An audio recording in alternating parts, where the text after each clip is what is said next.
Tragédia em rodovia. Ônibus cai de viaduto e provoca diversas mortes em Minas Gerais. Suspeita que o motorista tenha perdido o freio. Gás de cozinha vai ficar mais caro outra vez. Você vai ver como isso vai pesar no seu bolso. O Supremo já tem 4 votos para liberar reeleição de Maia e Alcolumbre. E ainda, publicações nas redes sociais estimulam fake news sobre vacinas. Seja muito bem-vindo ao Jornal da Record News. Lembrando que estamos ao vivo no nosso canal do YouTube e também no nosso Facebook. A defesa de um dos policiais preso pela morte de João Alberto no estacionamento do supermercado Carrefour, em Porto Alegre, protocolou um pedido de liberdade provisória a ele. Giovanni Gaspar da Silva, de 24 anos, está detido em uma casa prisional da Brigada Militar. Hoje, a Brigada informou que ele foi desligado da corporação. Além de Giovanni, outras 2 pessoas seguem presas. O segurança Magno Braz Borges e a agente de fiscalização Adriana Alves Dutra. A delegada responsável pelo caso acredita que mais pessoas devem ser responsabilizadas pelo crime, inclusive respondendo como coautoras. Agora vamos falar da queda de um ônibus de um viaduto lá em Minas Gerais. Pelo menos 16 pessoas morreram. O repórter Luiz Cassoni tem mais informações. Cassoni, era um ônibus com passageiros em situação irregular, é isso mesmo?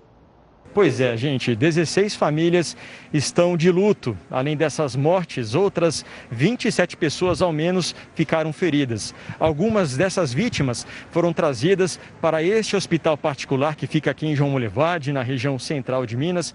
Já os feridos mais graves foram encaminhados, alguns de helicóptero, para hospitais na capital Belo Horizonte. O acidente aconteceu no início da tarde de hoje, na BR-381. Segundo testemunhas, ao passar por um viaduto, o ônibus teria perdido o freio. Ele voltou de ré, atingiu um caminhão e caiu de uma altura de aproximadamente 26 metros.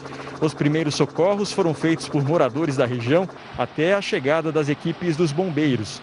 Em nota, a Agência Nacional de Transportes Terrestres informou que o ônibus não tinha autorização para transportar passageiros. Segundo a Polícia Rodoviária Federal, antes da queda, pelo menos 6 pessoas teriam pulado do ônibus, entre elas o motorista que fugiu e até o momento não foi localizado.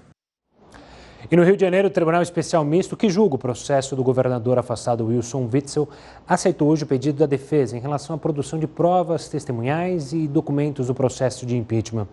Na sessão desta sexta-feira, o quórum também aprovou a convocação de mais 8 testemunhas. Entre elas, Nelson Bornier, ex-prefeito de Nova Iguaçu e citado na investigação do Ministério Público do Rio por supostamente ser ligado à organização social Unir Saúde, citada nesse processo de impeachment. A defesa do governador afastado pediu 13 testemunhas e afirmou que Witzel nunca esteve envolvido na escolha da OS Labas, na gestão dos hospitais de campanha, e também de Edmar Santos, ex-secretário estadual de saúde, e Gabriel Neves, ex-secretário. A próxima sessão do tribunal será realizada no dia 17 de dezembro para ouvir as primeiras testemunhas de acusação. Em seguida, a acusação e defesa tem até 10 dias para apresentar as alegações finais. Por fim, o julgamento final será marcado, onde então será decidido por no mínimo 7 votos o impeachment de Wilson Witzel. Uma força-tarefa com mais de 1.000 agentes vai fiscalizar o cumprimento das medidas da quarentena aqui em São Paulo durante as festas de fim de ano. A ação começou nesta sexta. A contratação dos agentes foi anunciada pelo governo do estado. O objetivo é frear essa disseminação do coronavírus, verificando se as pessoas estão cumprindo todas as regras estabelecidas. A função dos agentes é conferir se as pessoas estão usando as máscaras, mantendo o distanciamento e também respeitando as restrições de atendimento ao público nos estabelecimentos. O trabalho vai ser feito entre quarta e domingo, que são os dias de maior circulação de pessoas, isso em todas as regiões do estado. Ainda não está claro quantos profissionais vão atuar em cada região e como essa fiscalização vai funcionar. A recomendação do governo é evitar as aglomerações. O ideal é que as festas não tenham mais de 10 pessoas. É importante lembrar que desde o dia 15 de julho foram aplicadas mais de 1.000 multas pelo descumprimento das medidas. A Força-Tarefa vai ter um investimento mensal de R$3.600.000 do governo de São Paulo. Olha, por causa do avanço do coronavírus, a Prefeitura do Rio decidiu fechar as escolas municipais. Outras decisões também foram tomadas. O governador em exercício Cláudio Castro e o prefeito Marcelo Crivella anunciaram a abertura de novos leitos para pacientes com coronavírus. Para evitar aglomerações, os shoppings vão funcionar 24 horas. Hoje, no primeiro dia de testagem em massa, poucas pessoas compareceram às 3 unidades do estado. A Secretaria de Saúde ainda avalia se houve algum problema no aplicativo que promove o agendamento para os testes. Olha, o gás de cozinha vai ficar mais caro outra vez. A Petrobras anunciou que vai aumentar em 5% em média os preços do gás do tipo GLP vendido nas refinarias. Para explicar o porquê desse aumento e como ele vai pesar no nosso bolso, a gente convidou Joelson Sampaio, que é coordenador do curso de Economia da Escola de Economia de São Paulo, da Fundação Getúlio Vargas.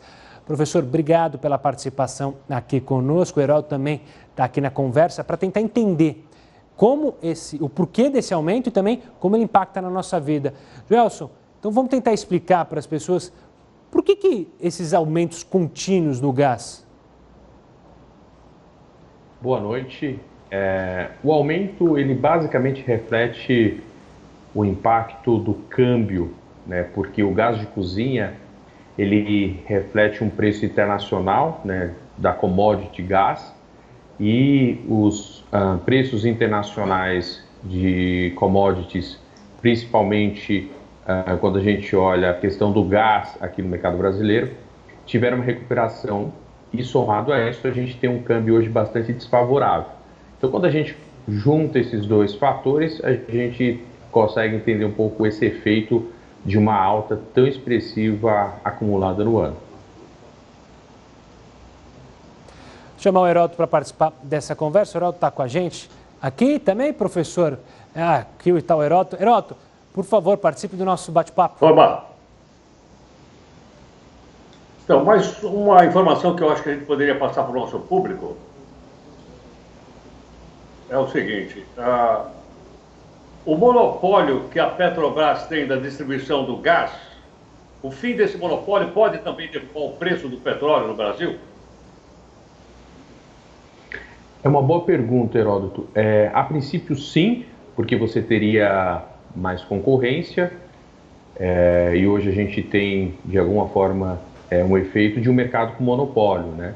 Então, no geral, quando a gente tem um mercado mais competitivo, enfim, com mais concorrência, você tem um efeito positivo para os consumidores, principalmente na questão de preço. Então, certamente sim. Joelson, analisando, o ano passado, se não me engano, o ministro Paulo Guedes até mencionou sobre iniciativas para baratear o preço do gás. Iniciativas vindas do governo. Esse tipo de tentativa é ruim para a economia? É possível baratear o preço com ações do governo? Como você enxerga isso? É possível, e quando você tem empresas que têm o controle do Estado, né, a Petrobras é uma empresa estatal, você consegue arrefecer, enfim, minimizar um pouco esse tipo de efeito, você tem esse tipo de política. Então, sim, é possível, mas é importante sempre lembrar que você pode ter uma política que pode distorcer um mecanismo de mercado. Então, até pegando esse gancho e voltando para a pergunta do Heródoto, uma medida mais eficiente de você reduzir o preço seria ter mais competição do que você precisar fazer alguma intervenção que afete o equilíbrio de mercado por conta de um desequilíbrio que você tem por ter uma única empresa que faz esse tipo de distribuição. Olha, como você explicou agora há pouquinho, pelo que eu entendo, o GLP, o chamado gás de cozinha, a maior parte dele é importado, ele é pago em dólar, a flutuação do dólar, e quem acaba pagando o pato lá na ponta é, obviamente, o consumidor, a pessoa que compra um bujão de gás, geralmente aqueles bujões de gás de 13 quilos. Agora, te pergunto o seguinte: nós temos do outro lado, aqui no Brasil, uma sobra que ainda não está devidamente aproveitada, do gás natural nas plataformas da Petrobras. Então agora vai aqui uma pergunta de leigo, absolutamente leigo. É possível também que esse gás que nós jogamos fora hoje possa ser também transformado em gás de cozinha, para que eu possa entender? É muito difícil, Heródoto, porque aí entra a questão logística da operação, enfim, e aí precisaria depois ter um cuidado na análise se esse custo, né, de você fazer essa operação valeria o benefício de não precisar importar. Até porque, mesmo que você consiga, você tem que fazer uma outra análise, que é se essa oferta seria uma oferta que pudesse suprir de forma significativa o mercado, senão você continuaria tendo o mesmo efeito, né? Então, é um pouco mais desafiador essa solução. Eu acho que tem uma parcela que poderia ser, digamos que atendida, mas o custo de distribuição e o custo logístico poderia, de repente, igualar essa questão de importação. O que desfavorece, de fato, hoje é essa questão do câmbio, né? Porque é uma commodity que segue preços internacionais e os preços dessa commodity hoje subiram muito no mercado internacional e, além disso, a gente tem um câmbio bastante depreciado. Então, quando você olha, esse é o principal efeito. Certamente, se de alguma forma houvesse mais concorrência, a gente teria um benefício aí para todo mundo. É importante também lembrar que o impacto do preço, né, que sai da Petrobras no preço final não é um impacto de 100%, né? Ou seja, na verdade, a gente precisaria de outras medidas para a gente conseguir, de fato, trazer melhorias para o consumidor final. Mais de 50% do impacto no preço é em toda a cadeia de distribuição, que também vai repassando esse custo para o preço final e afeta o consumidor. Professor, essa competitividade que você e o Heródoto já mencionaram, ela, para acontecer, vai um período de médio a longo prazo. No curto prazo, a única chance do gás baixar de preço está ligado ao dólar mesmo. Então, eu queria saber se esse cenário de, pelo menos nas últimas semanas, o dólar baixando, até pelas movimentações do mercado financeiro relacionadas à eleição nos Estados Unidos, a gente pode ter uma perspectiva de uma melhora no preço ou não é bem assim? Não, tem uma perspectiva de melhora, né? O câmbio é uma variável que sempre deixa os economistas, digamos que de joelho para fazer previsão, porque é muito difícil você conseguir acertar o câmbio, é a variável econômica mais desafiadora para qualquer economista. Mas assim, se olhar daqui para frente, a tendência sim é de ter uma melhoria, mas que também é condicionada a vários outros fatores, né? Como que vai ser o desempenho do Brasil em 2021, desempenho, digo, econômico e também no enfrentamento da crise, porque isso afeta a economia, afeta o câmbio. E vale lembrar que assim, tem o impacto do câmbio, eu diria que é o que mais explica, mas também vale a questão logística de distribuição, que afeta bastante, né? É uma cadeia bem complexa, essa cadeia do gás, em termos de distribuição. Você tem vários intermediários, né? E cada um vai passando o seu custo e também, de alguma forma, se tiver problemas de ineficiência, acaba passando por preço. O que poderia melhorar somado a essa questão de competição que o Heródoto trouxe, uma melhoria do ambiente econômico, que pode, né, melhorar aqui o câmbio, melhorar um pouco essa questão da cadeia de distribuição mesmo do gás, que é hoje, enfim, bastante ineficiente, e acaba repassando essa ineficiência para o consumidor. Olha, deixa eu fazer uma pergunta também de ordem prática. Um dos desconfortos do bujão de gás é o peso do bujão até meio vazio. Vazio ainda dá para carregar, agora cheio, não é todo mundo que consegue carregar. Te pergunto o seguinte, existe a possibilidade de bujão ser feito não de aço, como é hoje, pesadão, não é? Mas de outro material qualquer mais leve, mais fácil, então, das pessoas, por exemplo, tirarem do fogão e levar até a porta de casa ou até levar até a distribuidora de gás? Existe certamente essa possibilidade, Heródoto. Agora, o grande desafio é você conseguir pensar em uma forma de escalar, né, essa troca, porque você vai ter um custo aí de substituição, né, de tecnologia que vai afetar todo o mercado. Então, teria que ser algo, digamos que, bastante planejado, com uma iniciativa também, com incentivo do governo, alguma política para esse sentido, porque hoje a gente está no equilíbrio. Às vezes no equilíbrio ruim, né? Mas tem um equilíbrio porque todas as empresas que de alguma forma fabricam botijão, elas já têm toda a sua matriz voltada para a mesma matéria-prima, para o mesmo design. Quando a gente pensa em substituir o tipo, né, por um tipo mais leve, mais eficiente, a gente precisaria pensar também na troca, na substituição de toda a cadeia de produção do botijão. E aí, certamente, a indústria precisaria de ter alguma política mais, digamos que ativa do governo para incentivar essa troca, porque às vezes ela não tem essa margem hoje para fazer toda a troca, né, da produção. Lembrando, isso só vale se você tiver uma coordenação. Se eu tiver, por exemplo, se nós combinarmos aqui de ter uma empresa que vai fazer isso, se a gente não tiver uma integração, vai ter só a gente, porque na hora de encher esse botijão não vai ter como, na hora de distribuir provavelmente a gente vai ter dificuldade, na hora de vender também, enfim, você precisa de ter uma coordenação para conseguir fazer isso de forma eficiente. Professor Joelson, obrigado pela participação aqui conosco para falar sobre esses preços do gás que só aumenta. Obrigado e até uma próxima, professor. Heródoto Barbeiro volta daqui a pouquinho aqui conosco. E olha, pelo menos 5 bancos foram assaltados só esta semana no país. Os ataques foram do sul ao norte do Brasil. E hoje, criminosos roubaram uma agência bancária na zona sul da capital paulista e um caixa eletrônico em Osasco, na Grande São Paulo. Os criminosos entraram e saíram do banco antes da chegada da polícia. Ninguém foi preso. Já em Osasco, o alvo era o caixa eletrônico de uma farmácia. O equipamento passava por manutenção na hora do crime. O técnico e o vigilante foram rendidos.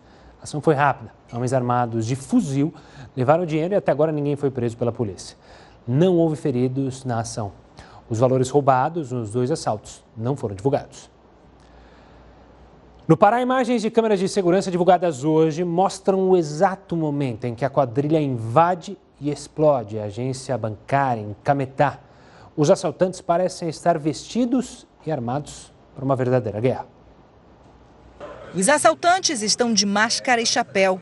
Eles usam os reféns como escudo humano para entrar na agência bancária. Um deles quebra uma porta de vidro com um pé de cabra. O outro posiciona um cilindro dentro de uma sala. Em seguida, todos correm e acontece uma explosão. Todas as imagens do circuito interno do banco e de estabelecimentos comerciais da cidade estão sendo analisadas. 4 suspeitos de envolvimento no assalto já foram identificados, mas nenhum foi preso.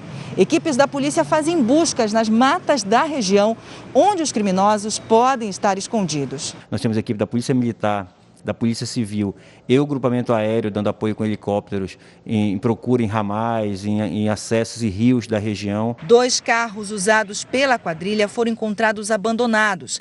Um na estrada que dá acesso à cidade e outro no rio Itaperaçu, no município de Baião, vizinho a Cametá. Pelo menos 20 criminosos participaram do ataque na noite de terça-feira.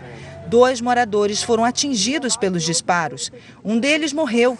Os criminosos não conseguiram roubar o dinheiro do cofre. Há um investimento por parte das quadrilhas, né? Eles investem milhares e milhares de reais em armamento, em estratégia de fuga. Então, quando eles não conseguem obter sucesso, isso acaba sendo um desestímulo para a formação de novas quadrilhas e novas ações nesse sentido.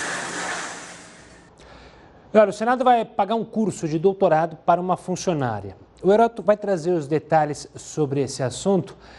Diga lá, Heródoto. Olha, Gustavo, é realmente uma coisa interessante que eu vi aqui no Poder 360, que é uma coisa que acho que interessa a todos nós, porque seria bom a diretora-geral do Senado fazer um curso na Fundação Getúlio Vargas, que é um negócio maravilhoso, muito legal, e acho que todos nós precisamos fazer curso para a gente poder crescer no emprego, na vida, enfim, então todas as coisas. Olha, nada contra isso.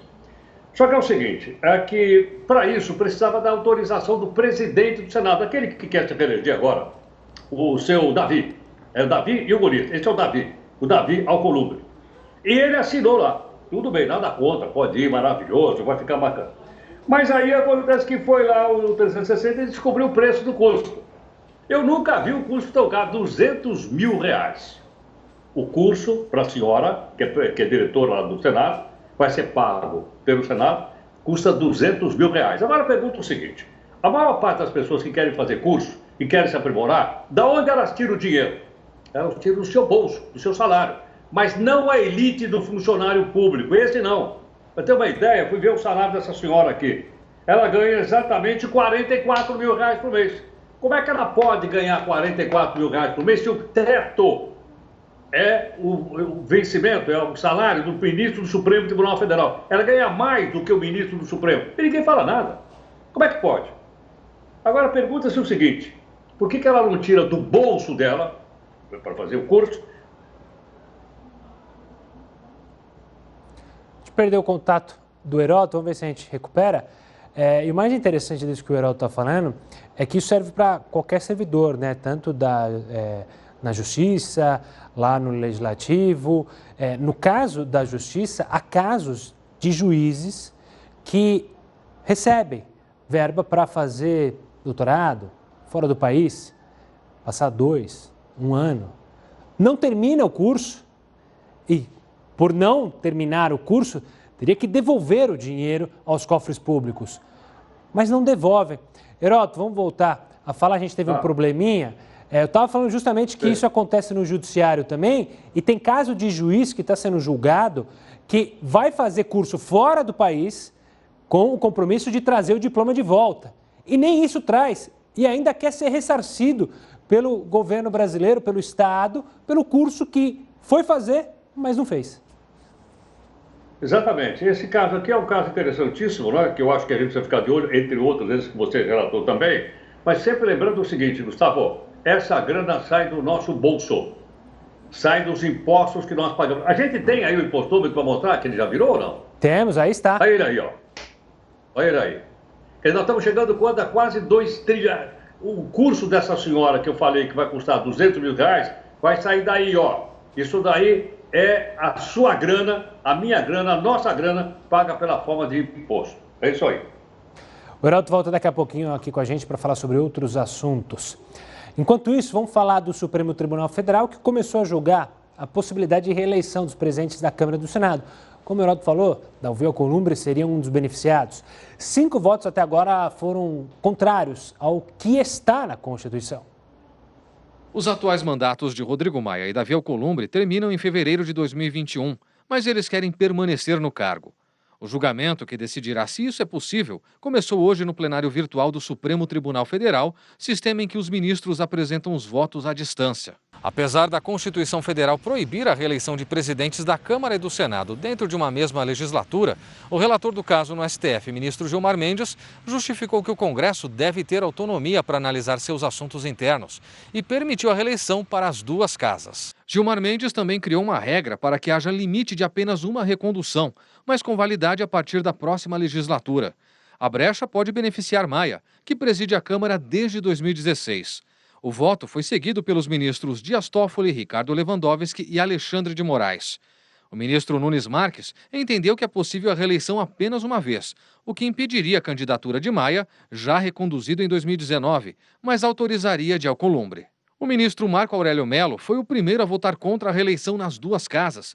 Ele afirmou que é inaceitável que as casas legislativas disponham conforme as conveniências reinantes, cada qual adotando um critério ao bel prazer à luz de interesses momentâneos. Juristas são enfáticos em dizer que a Constituição não permite a recondução dos presidentes. Pelo texto constitucional, fica claro aí uma vedação a essa intenção de uma eventual reeleição dos atuais ocupantes dos cargos. O texto de 1988 veda expressamente qualquer tipo de recondução, seja ele dentro da mesma legislatura ou entre uma legislatura e outra.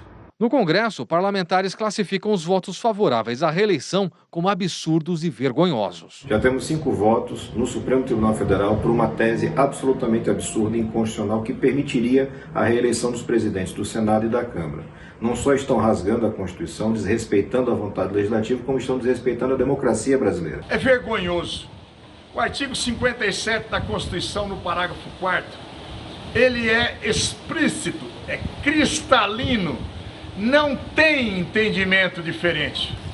Mas o tapetão, o submundo entre os poderes está conduzindo para que, vergonhosamente, para a história do Brasil, possa ter essas reconduções. Não é crível que persevere este absurdo, esta verdadeira vergonha de ministro do Supremo Tribunal Federal. Isto aí é ativismo judicial e isto não é permitido também.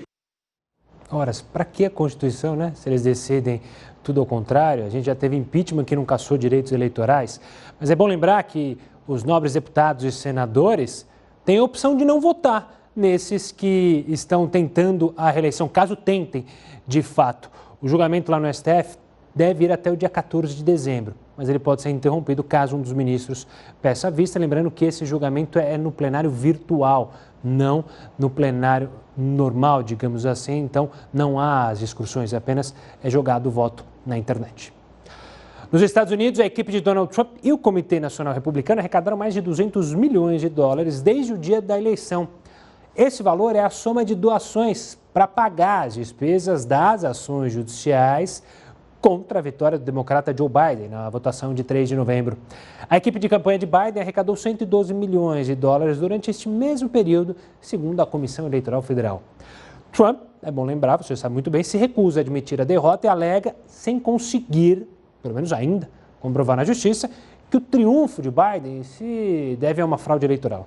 Os republicanos iniciaram diversas ações civis em estados-chave, mas não apresentaram provas de fraude generalizada ou de problemas que, de fato, poderiam ter afetado os resultados. Olha, voltando a falar do Supremo, o STF marcou para o dia 17 de dezembro o julgamento de duas ações que discutem se o governo federal deve ou não fazer um plano de vacinação contra a Covid-19. A análise começou nesta sexta, mas foi retirada do plenário virtual pelo ministro Luiz Fux. O relator do caso, o ministro Ricardo Lewandowski, votou a favor da apresentação do plano em até 30 dias. De acordo com a estratégia preliminar divulgada pelo Ministério da Saúde, a expectativa é vacinar mais de 109 milhões de pessoas. A realização de shows e qualquer tipo de festa pública ou privada com venda de ingressos está proibida na Bahia. O decreto foi publicado hoje e tem validade até 17 de dezembro, mas deve ser renovado. Em Belo Horizonte, a Prefeitura anunciou hoje a proibição do consumo de bebidas alcoólicas em bares e restaurantes. Isso já vale a partir de segunda-feira. A intenção é diminuir o risco de contágio do coronavírus. Já a Rússia anunciou que vacinou mais de 100 mil pessoas contra a Covid-19 e que pretende imunizar 2 milhões até o fim deste mês. A imunização está sendo feita com a Sputnik. A vacina foi registrada pelo país em agosto e ainda está na última fase de testes. Ontem, a Prefeitura de Moscou anunciou que começaria a vacinação na cidade neste sábado. De acordo com o fundo russo, serão 300 cabines de vacinação apenas na capital do país. Até o momento, a vacina já foi distribuída na Rússia para grupos de risco, como equipes de saúde, trabalhadores de transporte e também professores. Vamos falar mais uma vez com o Heródoto, porque os reservatórios de hidroelétricas estão baixos. O Heródoto traz algumas informações sobre esse tema, que é sempre um tema de preocupação, Heródoto.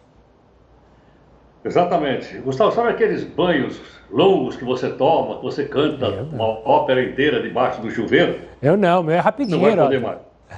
Não vai poder mais. Por quê? Porque nós estamos correndo, como você lembrou, os reservatórios estão muito baixos, a gente corre risco de apagão. Não esqueça que no governo do Fernando Henrique nós tivemos um apagão. Nem luzinha de Natal nós pudemos acender. Então vamos dar uma olhadinha aqui, olha, nos dados que foi alertado pelo próprio presidente da República, o presidente Bolsonaro. Olha como é que estão os nossos reservatórios. Olha o estoque de água que nós temos para gerar. No sul tem só 2% de água. Só 2%. No norte, 3,5%. Nordeste, 4,6%. No sudeste, 18,4%. E no centro-oeste, que faz parte, é a mesma medida, 18,4%. Muito baixo. Mas isso porque o sistema elétrico brasileiro é integrado. Então, como tem mais água no sudeste e centro-oeste, ele gera mais para o sul, por exemplo, onde está só com 2%. Agora, vamos dar uma olhadinha rapidamente aqui, para a gente ver onde está mais baixo, onde está mais alto. Eu coloquei alguns exemplos aqui, rápidos, para a gente entender. No sudeste, olha só, Água Vermelha, aqui em São Paulo, tem só 2% do reservatório. Já Três Marias, em Minas Gerais, tem 3,5%. Muito, muito baixo no sudeste. Vamos passar para outra região do nosso país para a gente acompanhar aí. Usina do Norte. Olha, que chove muito, hein? Balbina está com 12%. Tucuruí está com 20%, só com 24% da sua capacidade de armazenamento de água. É muito pouco. Precisa chover. Vamos olhar para outra região do Brasil, além do norte. Temos aqui outra região também, onde a chuva está bastante baixa, só estava 2% agora. Olha aí, a usina Bento Munhoz tem 3%, e a Ernestina, que é pequenininha, tem 70%. Mas, em compensação, o sul inteiro só tem 2% de água. E para encerrar, Geralmente a gente fala do Nordeste com menos água, mas no caso aqui das usinas, ele está em melhor situação. Sobradinho, você lembra aquela música do Sai Guarabira? O mar vai virar sertão, Sobradinho, tem 51%, e Itaparica tem 70%. Porque vocês pararam o seguinte, nós vamos ter que economizar energia. Não só vai custar mais cara a conta de luz, porque agora tem bandeirinha vermelha, olha, está muito baixo, mas nós vamos ter que trocar essas lâmpadas que são muito consumidoras, chuveiro que é muito consumidor, desligar um pouco o ar-condicionado, porque hoje o pico da energia não é mais o chuveiro elétrico no final da tarde. Hoje o pico da energia é no meio da tarde com o aparelho de ar-condicionado. Então, Gustavo, fiz a turma aí no estúdio para baixar um pouquinho o ar-condicionado, porque está gastando muita luz. Combinado, Herói. Daqui a pouco a gente se fala aqui no Jornal da Record News sobre outros temas. Uma informação importante para o pessoal de Macapá é que aqui domingo eles vão às urnas do primeiro turno da eleição para eleger um novo prefeito e também vereadores. A eleição foi adiada, é bom lembrar, por causa justamente de um apagão. Josiel lidera a corrida com 31% das intenções de voto. Em seguida aparecem Capi, com 14%, Doutor Furlan, com 12%, Patrícia Ferraz, com 11% e Cirilo Fernandes, com 8%. Guaraci tem 5%, Professor Marcos, 4%, Haroldo Irã, 3%, Paulo Lemos, 2% e Jean Franco, com 1%. Brancos e nulos somam 4%. 5% não souberam ou não responderam. O Instituto Real Time Big Data simulou cenários de segundo turno marcado para o dia 20 de dezembro. Josiel seria eleito em todos eles. Com Patrícia Ferraz, ele tem 45% contra 35%. No segundo cenário, são 52% para Josiel e 30% para Capi. Contra Doutor Furlan, a vitória por 46% a 36%. O Instituto Real Time Big Data ouviu 850 eleitores nos dias 1º e 2 de dezembro. A margem de erro da pesquisa é de 3 pontos percentuais e o nível de confiança, 95%. Olha, algumas publicações nas redes sociais sugerem que a vacina contra a Covid-19 pode desde alterar o DNA ou causar problemas. Sobre esse assunto eu vou conversar agora com a Melissa Palmieri, que é especialista em vigilância em saúde e diretora da Sociedade Brasileira de Imunizações Regional de São Paulo. Melissa, uma boa noite, obrigado pela participação. O Herói também está aqui com a gente com essa conversa, porque ela é muito importante, porque infelizmente, a gente mostrou, nas redes sociais, pessoas acabam fazendo ligações escabrosas sobre a vacinação. Doutor, eu queria tocar nesse assunto do DNA e uma que está se tornando muito popular é até da possibilidade de microchips dentro da vacina. Existe alguma possibilidade, mesmo que remota, disso existir? Uma boa noite, doutora. Boa noite, Gustavo. Boa noite, Heródoto. A gente fala que fake news mata mais do que vírus e bactérias, porque as últimas fake news que têm circulado têm me assustado bastante. E eu e os colegas que trabalhamos há mais de 15 anos com vacinas e esses factoides aí, eles acabam colocando em jogo até a credibilidade das vacinas já existentes. Então, o primeiro ponto com relação, até teve uma fake news que está circulando muito nessa última semana, que é do DNA, como você muito bem colocou. Eu quero deixar bem claro para todo mundo que está nos assistindo que não tem potencial algum das vacinas de coronavírus atuais que estão em desenvolvimento. Uma que já teve até uma aprovação emergencial na Inglaterra agora, da Pfizer BioNTech, que tem capacidade de alterar o DNA. Por quê? Essa tecnologia de RNA mensageiro, a própria palavra, ela já faz a pessoa entender como funciona o mecanismo. Então, ela leva essa mensagem genética do vírus dentro do citoplasma, ele não chega nem no núcleo, que é do material, né, genético de uma célula, então ele vai lá, ele utiliza o maquinário da célula para poder produzir essa proteína que vai ser utilizada como reconhecimento, é uma proteína que vai mimetizar, ela vai exatamente com aquela mensagem de genética de como é essa proteína, vai ser produzida pela célula humana, e aí apresenta essa proteína S, que é o spike, para o nosso sistema imune, e aí ele vai desenvolver toda a resposta de defesa que a gente precisa. Então, essa primeira fake news é muito importante, eu peço encarecidamente que não compartilhem, porque é completamente sem pé, sem cabeça e deixa incredibilidade as vacinas já existentes. E você falou de outra coisa dos microchips aí, né? Com relação ao microchip... Deixa eu perguntar mais uma coisa em relação à fake news. Procede essa história que esse vírus foi programado num laboratório chinês propositadamente, espalhado pelo mundo, para depois vir à China e vender máscara, vender luva, vender vacina e faturar uma grana global? Essas teorias ideológicas, conspiratórias, só para vocês entenderem, existe uma vigilância ambiental que fica rastreando os vírus que circulam nos animais. E basicamente, existe sim, os próprios biólogos e veterinários que têm estudado a etiologia, a origem desse vírus realmente veio, né? Uns colocam muito potencial que veio do morcego, aí tem a história do pangolim, mas essa interface humano com o animal é que tem ocasionado essas próximas pandemias. Então, e aí entram as teorias conspiratórias, como você muito bem coloca, Heródoto, aí entra política ideológica, direita, esquerda, eliminar a população, colocar um microchip que não existe também. Eu quero confirmar aqui que isso foi foi uma palestra que o Bill Gates deu, porque eles têm uma organização não governamental que ajuda muito, principalmente países como a África, que tem dificuldades aí com relação à saúde e fornecimento de vacinas. Então, essa organização, ela trabalha muito bem para isso, para reduzir mortalidade.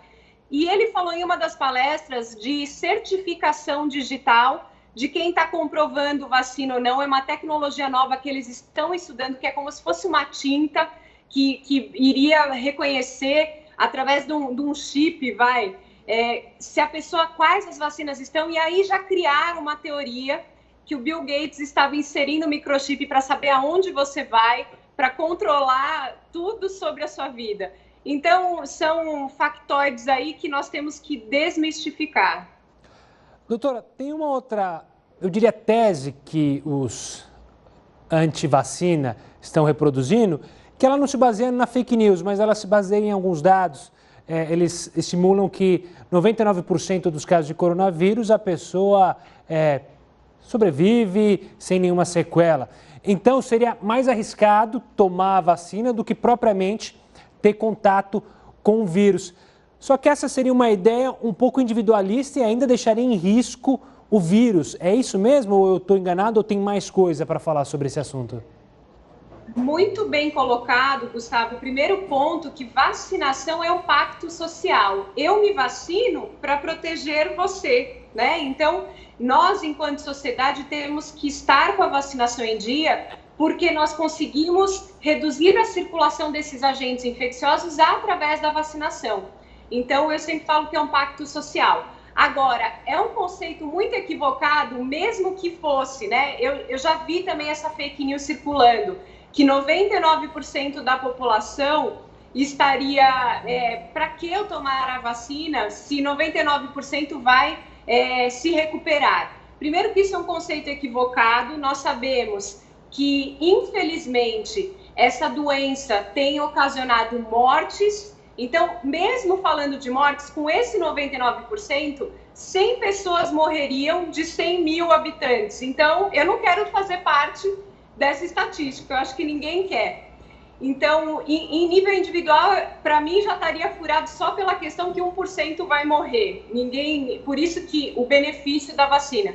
E segundo, são as sequelas. E nós estamos ainda vendo, porque aí sim, essas complicações crônicas em grupos que a gente sabe os grupos de risco, mas alguns fatores genéticos ainda a gente está estudando.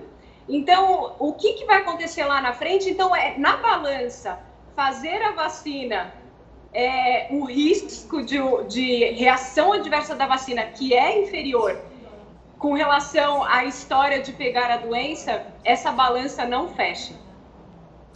Doutora, o risco é muito maior da doença.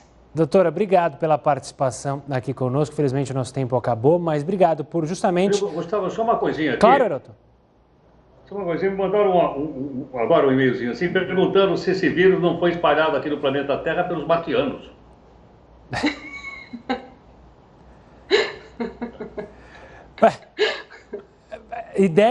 Ideias que para fake news não faltam, né?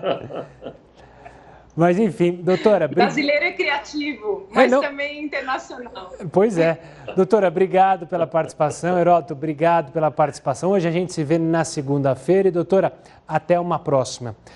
Vamos falar da vacina, então, porque as primeiras doses da vacina produzida pela Pfizer, como a doutora mencionou, já estão lá no Reino Unido. A vacinação em profissionais da saúde e do grupo de risco começa já na próxima semana. As vacinas da Pfizer-BioNTech, produzidas na Bélgica, foram levadas ao Reino Unido através do Eurotúnel. Todo o material está armazenado em um centro de distribuição que não teve a localização revelada. A Grã-Bretanha encomendou 40 milhões de doses, o suficiente para vacinar 20 milhões de pessoas. Em Portugal, o governo anunciou que o plano de vacinação no país começa em janeiro. A imunização será gratuita e voluntária. Na primeira fase do processo, 10% da população será vacinada. 6 vacinas chegarão a Portugal por causa dos acordos da União Europeia. Entre elas a da Pfizer, a de Oxford e a Coronavac, produzida na China. Enquanto a vacina não chega, o parlamento português renovou hoje o estado de emergência por mais 30 dias. Apesar das novas restrições, o primeiro-ministro deve anunciar neste sábado um relaxamento das medidas no Natal, permitindo as reuniões de família. Já as festas e celebrações de Ano Novo devem ser proibidas para evitar a propagação da doença. As festas de fim de ano foram assunto de pesquisas na Europa. Na Itália, quase 80% da população afirmou que as medidas de restrição devem continuar durante as comemorações. Tudo para evitar o aumento do número de casos no país. E o Jornal da Record News fica por aqui. Tenha uma ótima noite. Até segunda-feira.